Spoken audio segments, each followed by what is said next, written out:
Hello, everyone. This is Soha Al-Baklawi, Chapter Director of Startup Grind New Cairo. Today, we're going to talk about marketing and marketing trends for startups with Dr. Yehia Othman. Dr. Yehia, let's start at the beginning with a brief intro on who you are and how many hats you wear. Yes, sure. Hello, everyone. I'm happy to be with you today.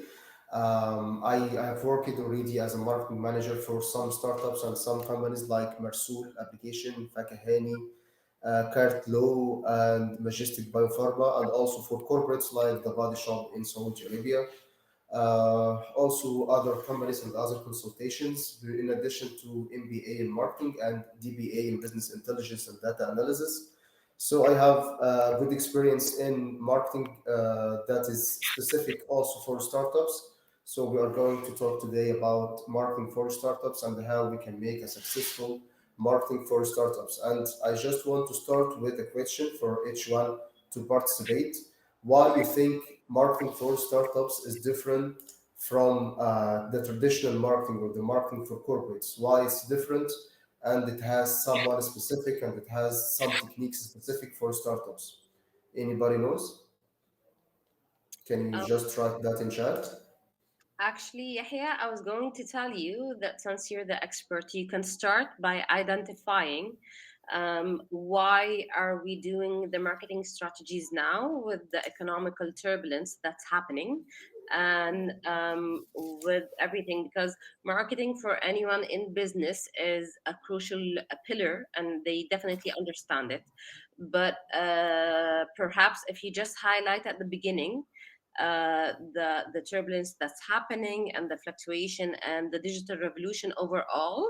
And then I think we can have some of the attendees answering your question, but just to layer out for them what is happening currently in the global economic um, economy. Okay.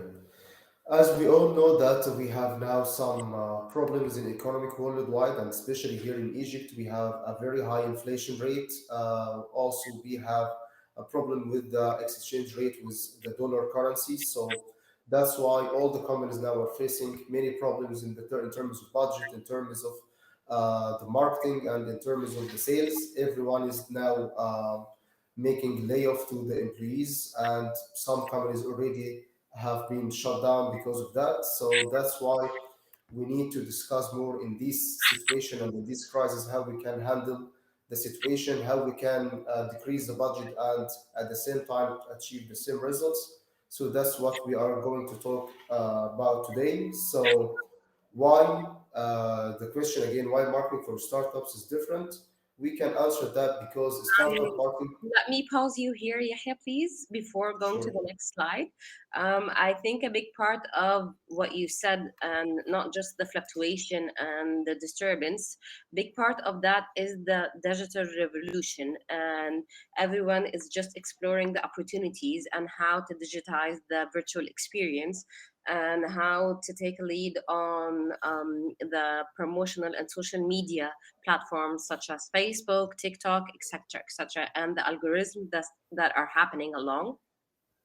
So I'm guessing that this is why even major companies or let's say global players are also suffering. Not let's not say suffering, but are also challenged one way or another because it's something new to everyone, and even the market makers for such technology and such direction are not sure of the guidance and the outcomes that are happening. And so I hope that a part of this presentation has something to do with the future of technology and digital revolution. So I guess this takes us back to the question for your attendees or for the attendees, why is marketing for startups different? If anyone wants to write in the chat or if anyone wants to raise a hand, feel free to do that. We can start by, I think, وائل or May.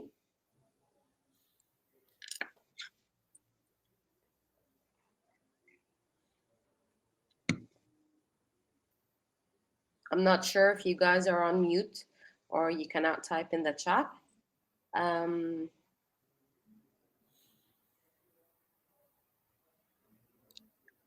Okay, I guess no one wants to state it, so you can go ahead and start right away. Okay, I agree with you, Soha, that also the heavy competition in terms of digital marketing and digitalization may be one of the factors that is affecting startups right now. And that we are going to mention here also that we have limited resources for startups, whether it's time, money, or talent. The traditional marketing strategies don't always work, as we know. Only few startups can survive, as according to statistics, 90% of startups may be closed at the first year of their launch.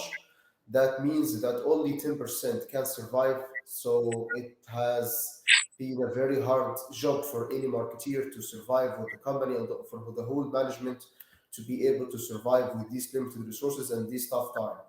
Also, we have a lack of customers and the media awareness about the brand. If we can hear about the international brands like Adidas, Nike, or stuff like that, we can find that any kind of advertisement that they are doing, we can find a very high feedback from the customers. The people are sharing and exposing the posts and advertisement for each one. The media and advertisement, they are talking about this campaign and everything.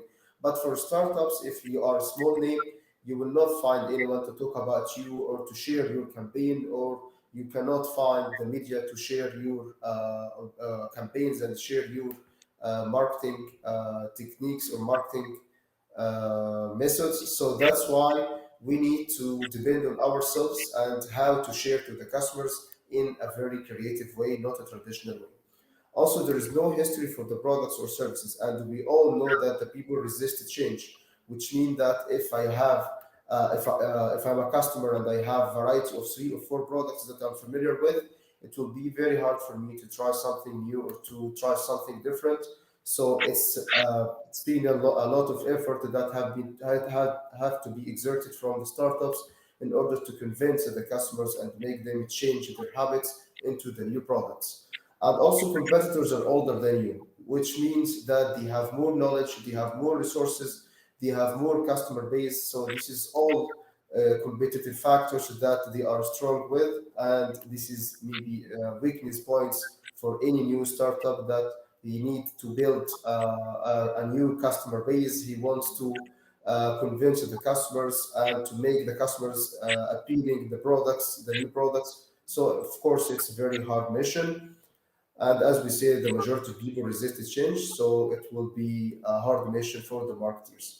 So I we, guess this wraps up Wael's question that he said, Wael's answer that he said the difference is I think startups need different type of marketing due to the nature of innovation and solution. So that's basically everything that you said in the previous slide. exactly, I exactly just what. I just want to add to it one of two things that sometimes are, let's say, depending on, and this is crucial, and I think you stand with me on that, but also the brand identity of the startup plays a crucial role for the marketing, the what we call the psychological marketing. And I think you stand with me on that, that if a brand has bad brand identity, and no matter how strong their marketing is, it's still giving a mixed messages. So let me know your thoughts about that, Yahya.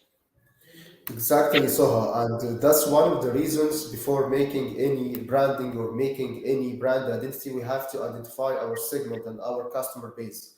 So if our customers are expecting a very high service level and class A service level, that means that everything inside and outside the company has to be with the same level.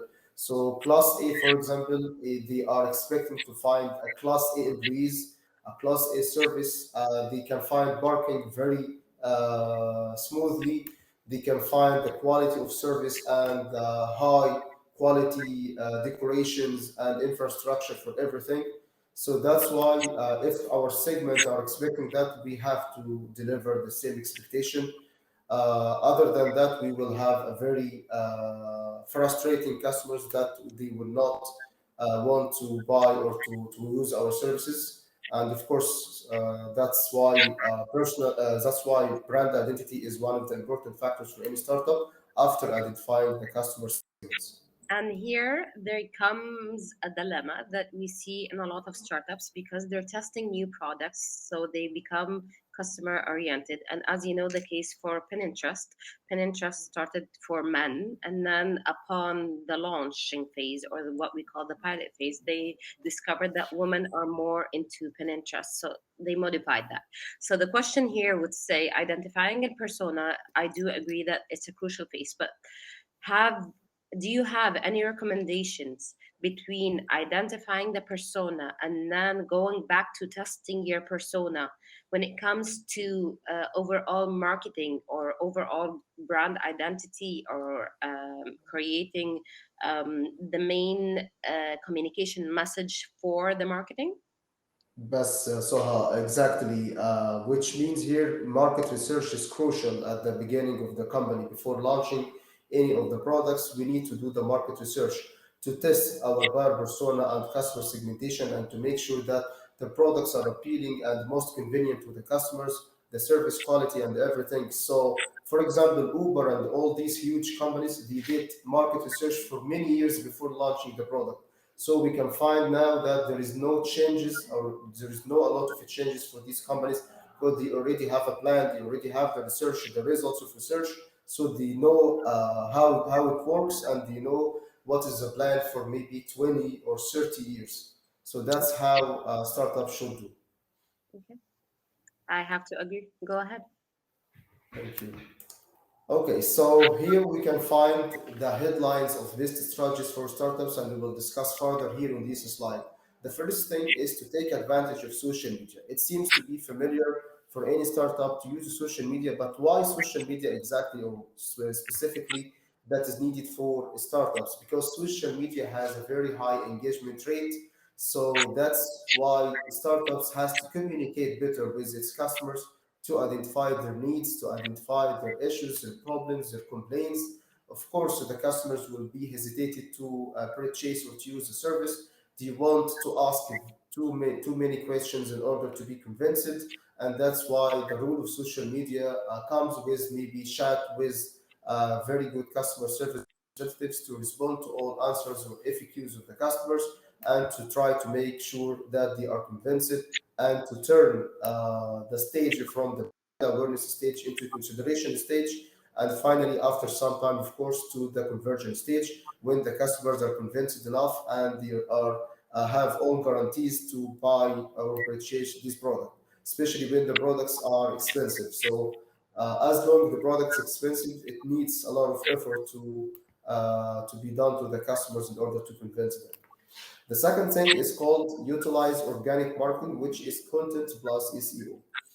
The easiest way for the companies or startups to reach to the customers is by content. And after a while, we will discuss further what is types of content that is going viral that startups are using.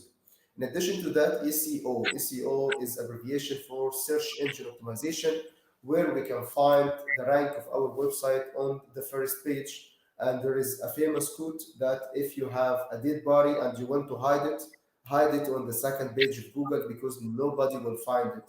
That means that the people will not go to the second page of Google anymore. They will find everything they need on the first page. So you have to get a market share on the first page in order to be seen from your customers.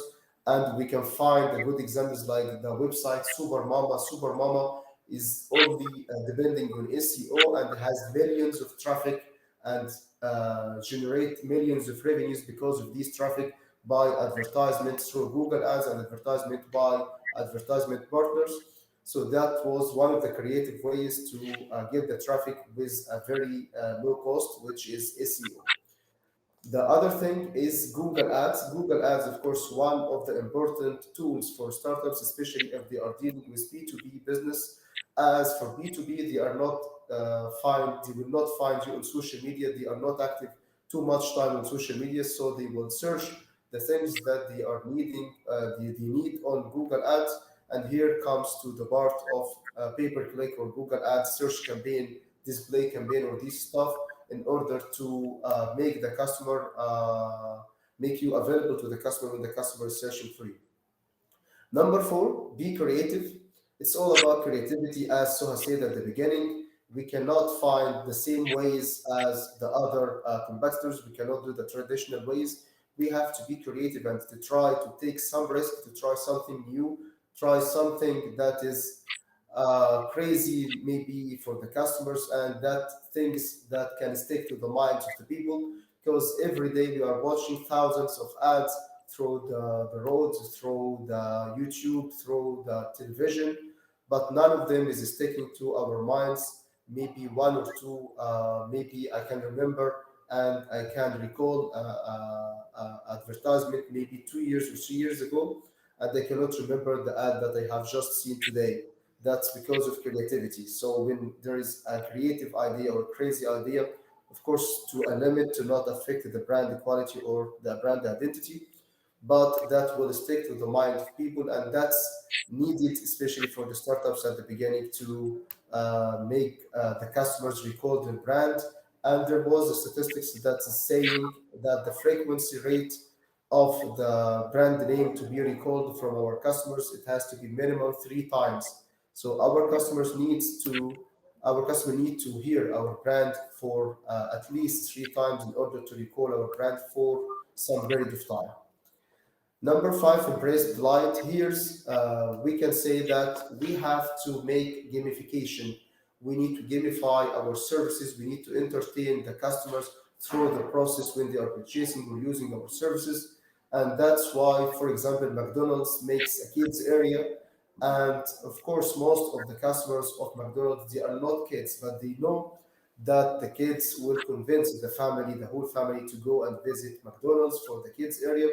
And these kids, when they grow up and become teenagers or become married men, they will find that inside their mind, the positioning of their mind about McDonald's, they will also feel happy after all these years, and they will also miss these days that they were playing in kids area, and that's why they will visit again McDonald's to remember these days. So Delight is about everything for startups to make loyal customers and make the customers recall and enjoy the process to the end.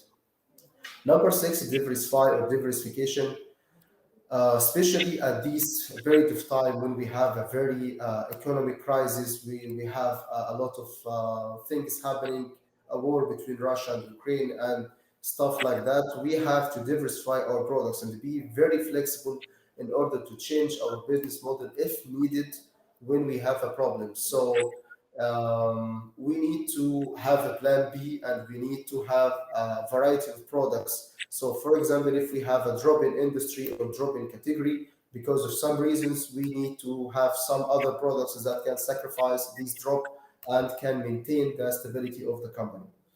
And number seven, here it's called personal branding, and I think many of you have heard before about personal branding. Okay, so why personal branding here is very important, because we always think about or the owner of the company, that the one who has a belly and that is greedy, he is eating too much, he is taking our money, and he is just doing some plays about the customers. And so we need to correct this image. We need to make sure that this person behind the company, the owner or the businessman, he is already a dreamer. He has a dream to achieve, and he is suffering to achieve his dream. He already facing many problems, and he is capable to solve that problems. And for your information, also we can find that the companies right now, they are hiring the people with personal branding, because they say that for the managers positions, we need someone who is already familiar to the customers, who is already known by our customers. He has a good reputation, he has a good image. So that's why also the companies started to hire people based on personal branding, in addition, of course, to the other qualifications. So personal branding, not an option, it becomes a must for all startups and for all companies. The last thing, which is funny thing, is consider the female audience. I was We going to all ask can you on agree that. that Consider the female audience. I mean, that's a given. That's too I mean, that's one on one is including the female in your audience, whether she's a direct buyer or just a consumer. So I'd like to know more about this part. I'd like to hear from you what happens usually in this area. Yes. Okay, here I mean for the female customers. So why I said that? Because you can find that according to all statistics that the female customers, they are purchasing more, they are easily to be convinced, they are having more purchasing power, so they are spending more than men, and their decisions to buy are very easy than men. And that's why any company that is related to the female audience, we can find that it has a very high sales. They are feeling comfortable, and any company that they are dealing with men, of course, not all, but many of them, they are suffering because men take a very long process time to take the decision. In addition to that, we can find the companies that is the mega or huge companies that is working with females, like L'Oreal, like Procter and Gamble, and these companies they have billions of dollars every year as a revenues because most of their products are focusing on the female audience. So that's one of the tricks. The female audience, maybe 70% of the investment worldwide. So focus on this big portion and to not waste your time with men, but also to not miss men because maybe there is an opportunity with men, but don't forget or don't ignore the female customers. Okay, so basically, I mean, what you're saying that there's 70% of the purchasing power, and when you highlighted it like that, yeah, I know because we're all in the market, and the woman is the buyer between the two genders. But I think what you mean here is to capitalize on the female audience, make the best out of having a female as a part of your persona, not just consider it because at the moment consider it was like, okay, are they talking to men only? But when you with the way you said it, it makes more sense to, yeah, you know what, we're talking to everyone, man and woman, but we need to keep at the back of our minds that women have, again, everything that you said, the faster decisions, the easier power, etc., etc., etc. So now this makes sense, but I just want to pause you here before we move to the other slide.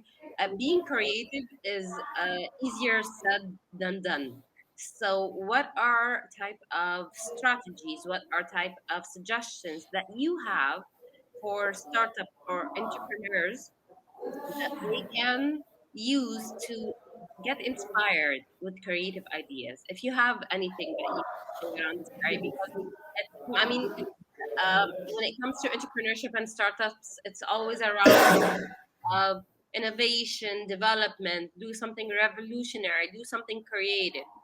So here, when it comes, entrepreneurs are usually creative around the product, are usually the creative around the way they are delivering the product, are usually creative on the website here and there. But when it comes to marketing, they get stuck. So do you have anything that they can capitalize on or make use of? Yes, of course. But before that, I want to highlight again the point of female customers. In addition to what you have said, that's a recommendation for anyone that he didn't start his startup yet to consider the female audience with his products. So this is one of the points. And the other one, if you're already focusing on both of them, you need to make more focus on the female audience. And you know the bank effect. If you have something in bank, that can be more expensive, and the customers will be buying that, and that lead Victoria's Secret, for example, to make a special shop for the bank stuff for women. So that's why the female audience is the secret for any success of the company. Of course, one of the secrets, and not only the secret for success. The other thing that about creativity, again, creativity means to do something different in a different way and also in a very low cost. Creativity doesn't mean to have a higher budget or to get someone who is very expensive like Amr Diab or some singers and celebrities. Of course, I love Amr Diab, but he's very expensive. But it's all about how to use your resources effectively. to generate some creative ideas and at the same time to save the budget and to get the highest growth. Remember here that for startups, the most important thing is to make a quick growth, and that's what we are going to talk about for growth hacking and how we can prioritize our ideas for that. So that means we need some creative ideas to make our company grow very fast at a very low cost. So the traditional ways will deliver you to the same path of other. So we need to do something different. So for example, for creativity, I was making in 2020 campaign for Marsoul. We need to highlight that we have a partnership with a restaurant which is Heart Attack chain for fried chicken. So we need to highlight this campaign in and this partnership in a very creative way. We brought the Ahmed Rafat, the one who's called Muzia Shara, and we did a prank inside the restaurant of Heart Attack. It was very nice prank. Ahmed was dressed like a delivery man, so nobody can know that he is Ahmed. And he tried to enter the restaurant with the bike, motorbike, and then to ask the people for delivery. And that was very funny prank, and that campaign has have been seen by 2.5 million people organic, and the result that we have thousands of orders from Heart Attack because we already did something creative and funny, and at the same time we message that we have an offer and we have a partnership between Marsul and Heart Attack. And so for the brand awareness objective, we achieved it. And for the sales objective, we also achieved it. So that was one of the creative ideas that we have done. Recently, also in 2022, for Majestic Biopharma Company, we had a product or a range for skincare. It's called Vacation. So I didn't generate this name, but when I was hired, I found that the name is already. So I was making a creative plan to launch the product using the word vacation. So we used all the campaign to make a booth like the trip. You have the ticket like the ticket like the flight ticket, and you can find that the ushers they are wearing like the what Air they host, call, like the air host. yes, Yeah, yeah. yes, like the air host exactly. And they were receiving the people and cutting the ticket, and then they can have the trip inside our post. Inside our post, they can find the virtual reality to see what is vacation and the range in the nature with a very cool music. And they are sitting already on a massage chair, so they will feel a very comfortable experience. And after that, they can take photos with the spinner and with some very nice backgrounds. So that was their trip on vacation. And after the event, there was a raffle for three people to travel to Turkey and to other countries as a vacation. So that was very triggering to the customers, and they started to recall the brand vacation and relate it to the journey or the experience that they have. It was very funny and it was very nice. And after that, we already have around 3% of the market share from skincare all over Egypt, and that was very new product. So that was one of the campaigns that I feel that it was a little bit creative or effective enough. Okay, go ahead. Okay. Okay, now we want to talk about growth hacking. As I said before, for startups, we need to grow fast because we have a very limited resources and we need to scale enough in order to be profitable business, and that take time. But we cannot have enough time because of limited resources, and that's why the word growth hacking comes from, as this word has been launched in 2010 or 2010 from someone who's called Sean Ellis. He is the founder of Growth Hackers. He defined the growth hacking as like an umbrella for strategies focused solely on growth, and it's usually used in relation to early stage startups who need massive growth in a short time on a small budget, as we mentioned before. So the role of growth hacker, he is not just a marketeer, he is higher than marketeer. He has the authority to do whatever he needs for growth for the whole company. He can get into the production level. He can get into all the processes and functions of the company in order to make sure that everything will lead to a real growth. So this man, he tends to be obsessive, curious, and analytical. He is focusing on strategies to grow the business. The steps that he is taking is hypothesize, prioritize, and test innovative growth strategies, analyze and test to see what is working and what is not. So the ideal growth hacker knows how to set growth priorities, identify channels for customer acquisition, measure success, and scale growth. I don't know if all of you know the word or the term customer acquisition, but the customer acquisition is one of the important things for the startups because it's a new startup. They don't have any customer, they have zero customers. So they need to acquire as much customers as possible in order to achieve sales. And then after maybe a few months or after a few years, according to the business, to achieve lifetime value and achieve profits. And with the customer acquisition, there has to be a customer retention to keep the customer who is already acquired to engage with the business again and again and again. So the process of the marketeer or growth hacker is to get as much customers as possible and to engage them to the business again and again in order to make sure that they have a lifetime value. Sorry. And that's how we can measure the success of any startup with the lifetime. It's called customer lifetime value. When we evaluate the value of the company and it wants to make sure how much that the investment needed for this company, they are measuring the success through the customer lifetime value. It has an equation for making sure that how many number acquired and how many number retained and for how long and how much the frequency for ordering. That's how we can calculate the lifetime value. So the most famous model for gross hacking funnel, it's called Dave McClary's Pirate Funnel. So the name is Pirate Funnel. It has a very important six steps, which is awareness, acquisition, activation, retention, referral, revenue. If you heard before about the marketing funnel, the old one with awareness, consideration, conversion, loyalty, and advocacy, that was the traditional marketing funnel. But here, the growth hacking funnel, it's more quick.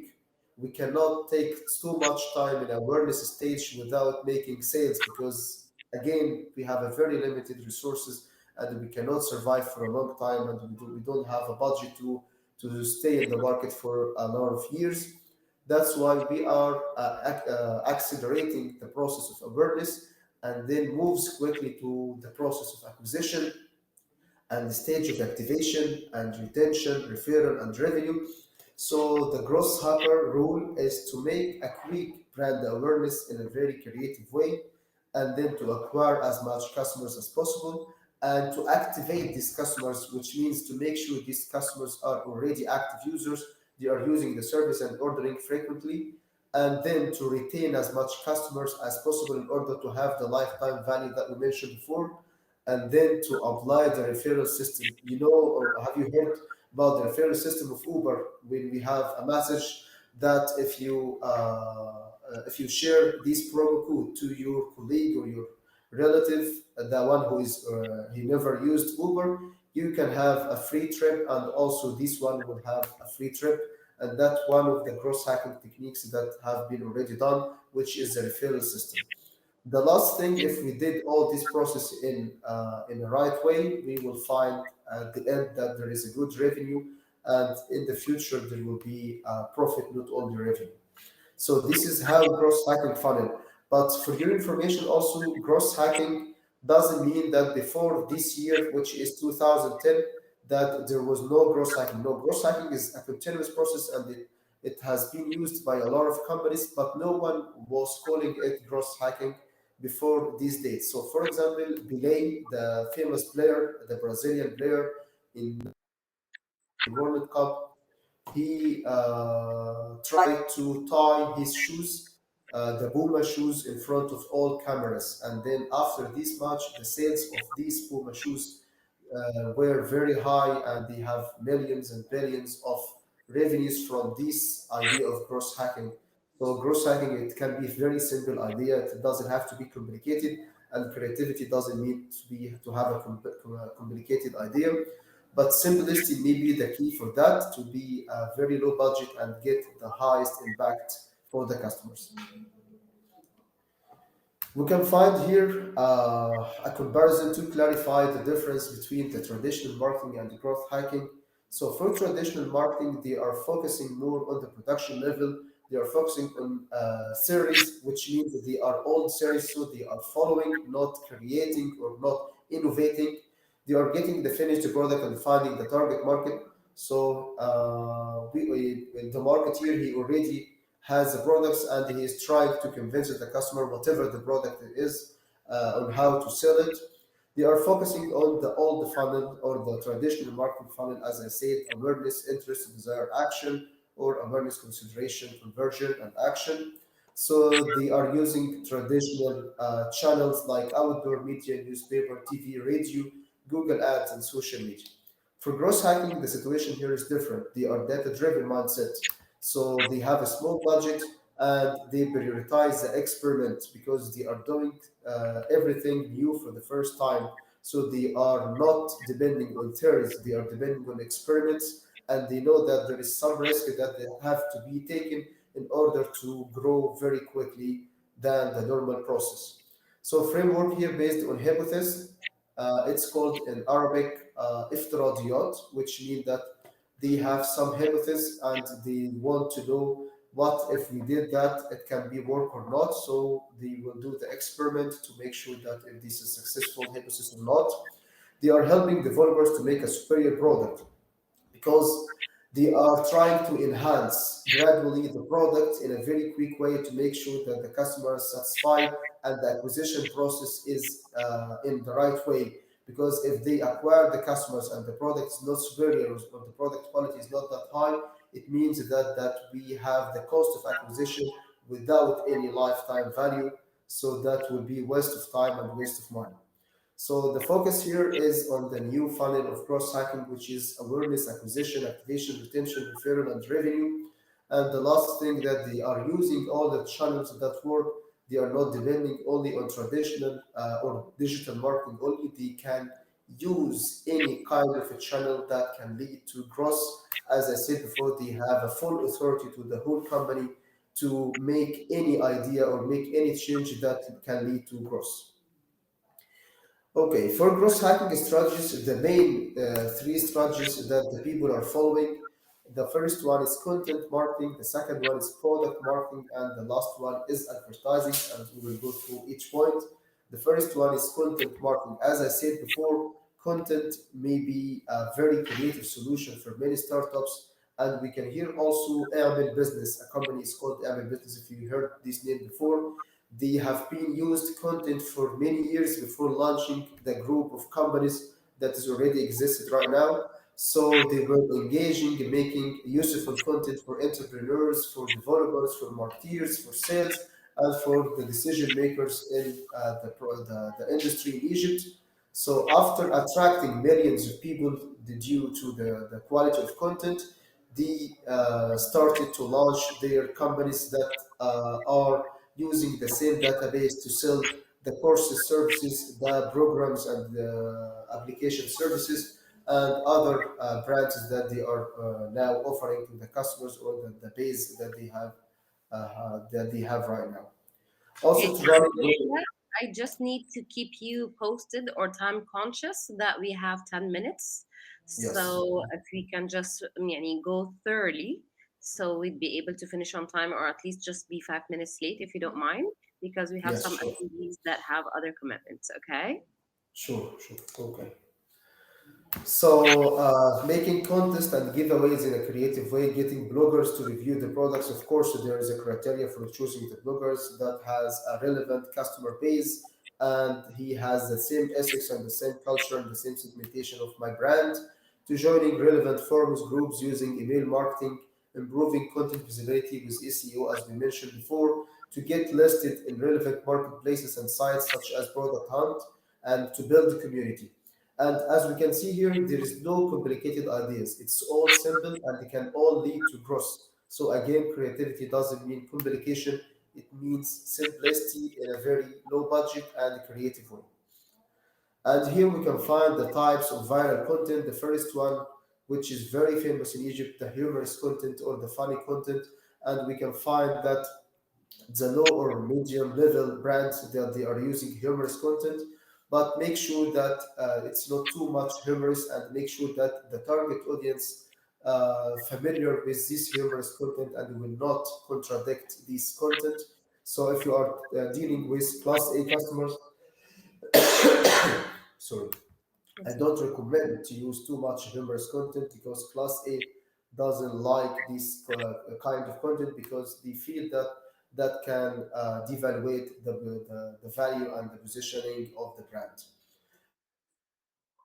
We can find recently that most of brands they are using emotional content. Emotional content here, anything that can lead to our emotions to be affected. So, for example, like the relationship between Ramadan. the mother.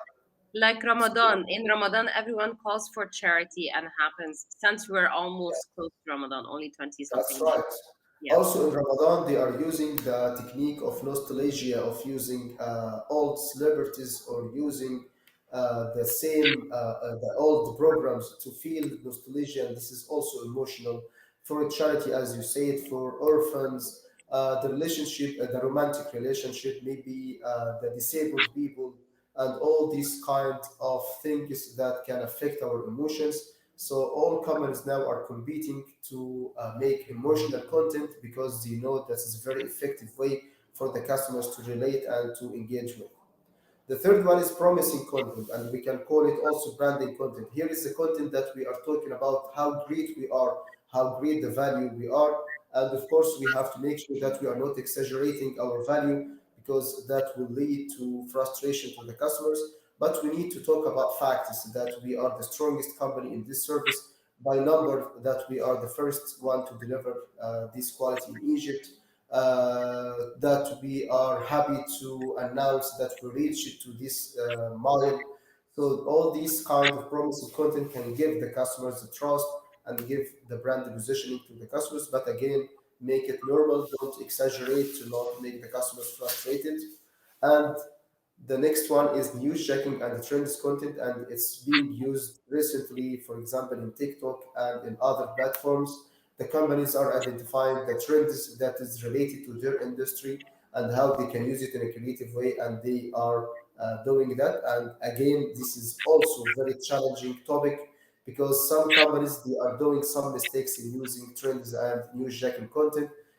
For some of them, they can use political trends, which is not acceptable at all. We cannot talk politics and relate politics to our brand. Some of them take negative news and use news jacking, and that's also not allowed in marketing. We have to talk about the positive trends.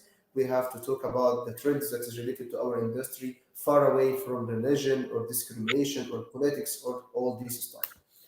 The next one, the last 2 points to make more quick, directory and inbound content.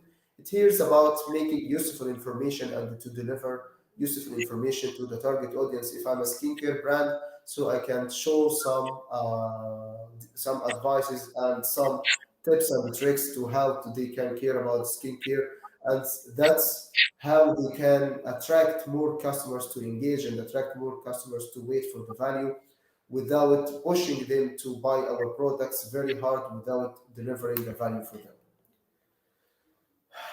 Here we can come to the second type, which is product marketing, and one of the most famous things that is used in product marketing, a technique is called FOMO or FOMO, which is abbreviation for the sentence fear of missing out.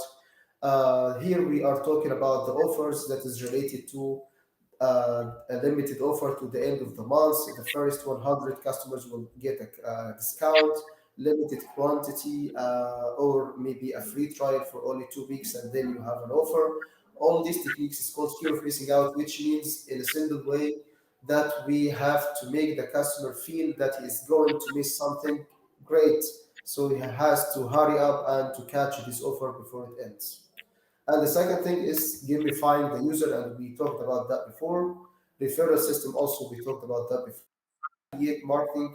And if you heard about this word before, it means simply that we are hiring thousands of people to do the marketing and to promote our products using promo code, and they are getting commissions for each purchase.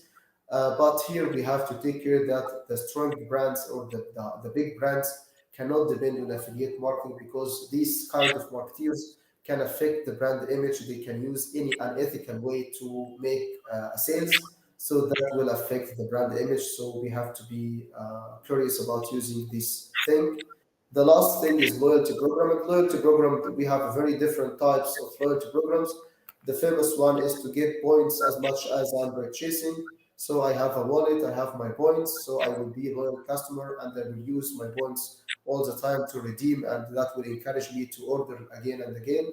So this is one of the effective ways to make a loyal customers and to retain and to increase the retention rate of my customers. The last thing, time is called ICA framework, and ICA framework is the most effective framework that's being used for growth hacking. ICE is abbreviation for three words: impact, confidence, and ease. It means that when we have a creative ideas, we need to make sure if that idea will be applicable through this criteria or not, and to give a total score in order to prioritize the ideas with the highest score to use first. So, for example, here we have an idea. The creator of the idea is Yahya, for example, and the objective is to increase wholesale orders. So we have to measure here the impact from 1 to 10. 10 is the highest and 1 is the lowest. We have to measure the impact on growth. So we have to ask ourselves, will this idea affect the growth from 1 to 10, or how much from 1 to 10? So we can say, for example, 6 here. For the confidence, how much I'm confident about the success of this idea, I have to get the score based on the history, based on similar ideas, based on the inputs. And the last thing, which is ease of application, it means here, is it easy to apply this idea, and is it about the budget, is it costly, or with low budget I can achieve that. So at the end, I can set a score here, and after that, we have to filter this score from highest to smallest in order to make sure that we have maybe the top three ideas to achieve, and to cancel all other ideas that cannot be relevant, or the success rate is very low. So that's how the growth hacker is prioritizing the ideas and maintaining that the most ideas that is appealing or going to succeed is the one who already prioritized to be applied.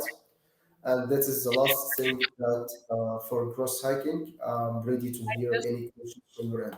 yeah, I have two questions here. So Sure. basically, this framework is a framework for all the ideas that are proposed for the communication over the marketing, or from the growth hacker that you were just talking. And let's say Yes. I'll give it 10, 10, 10. Who evaluates, or does the whole team evaluate all the factors, the I and the C and the E, and then they take a high score from each one? Or is it the responsibility of the marketing or the entrepreneur himself or the founder himself when it comes to the scoring? Okay. It depends. It depends. If we have a company with experienced staff, we can involve all these experienced leaders in order to take the average for scoring for each point.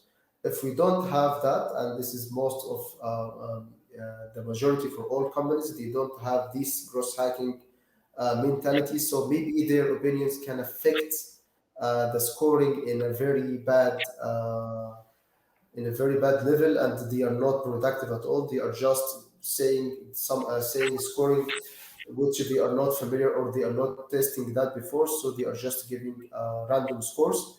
So the most responsible one for that is the gross hacker. And as I said before, the gross hacker is not just a marketeer. His role is more wide than a marketeer.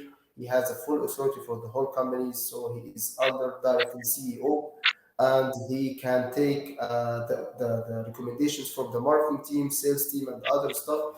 But the most important one is the growth hacker. He has to take the decision, and he has to prioritize himself. Okay, and so basically, what you would recommend for startups is that instead of just looking for a marketeer, they can perhaps look for a growth hacker that would help them fit in, or does a growth hacker not replace a marketeer?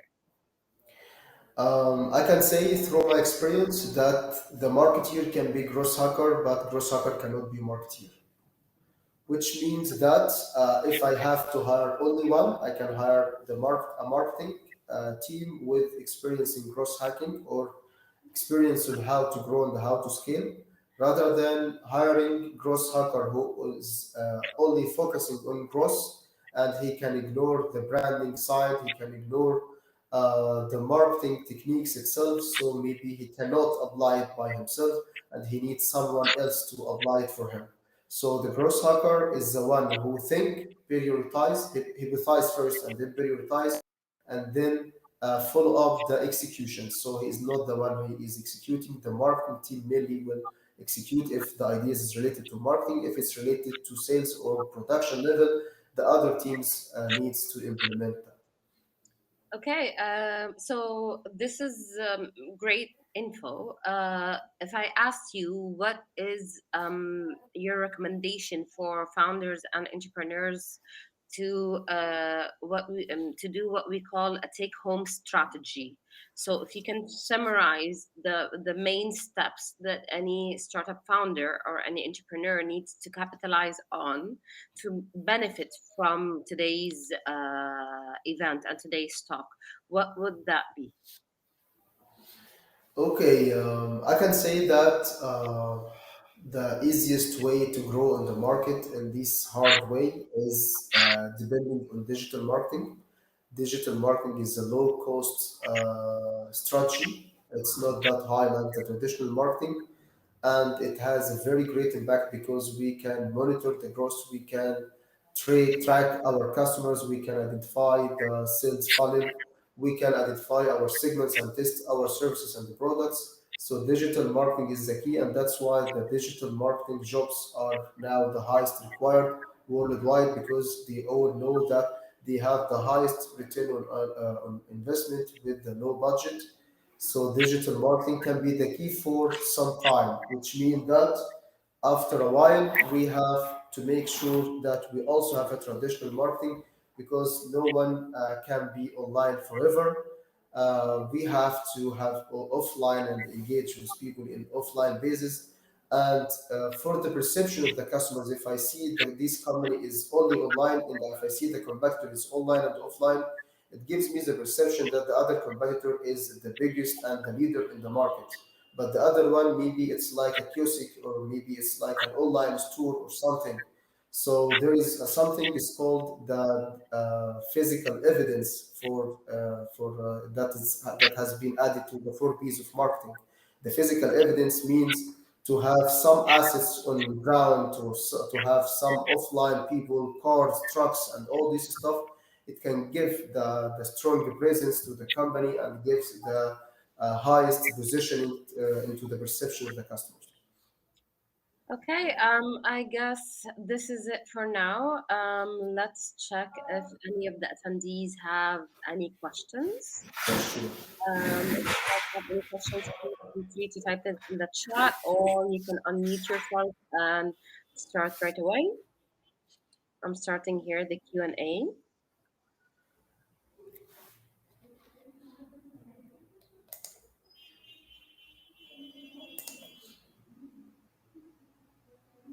Okay, I'm guessing they don't have, I have attendees that are saying all is clear. I'm guessing we basically said everything and you had a very clear presentation. So, Thank you so much. to Startup Grind New Kairos community, I'd like to thank you, Yahya, on behalf of them and on behalf of all of us for your contribution today to the chapter. And I'd like to tell our community that Yahya has become a chapter partner with us under Startup Grind, under his startup, which is called Yahya Doctor Dr. Marketing. Marketing School, yes. Dr. Marketing School. You'll find it with us on the chapter. And last but not least, Yahya has also a generous contribution to our community by offering anyone from Startup Grind community a 25% discount on all his startup services.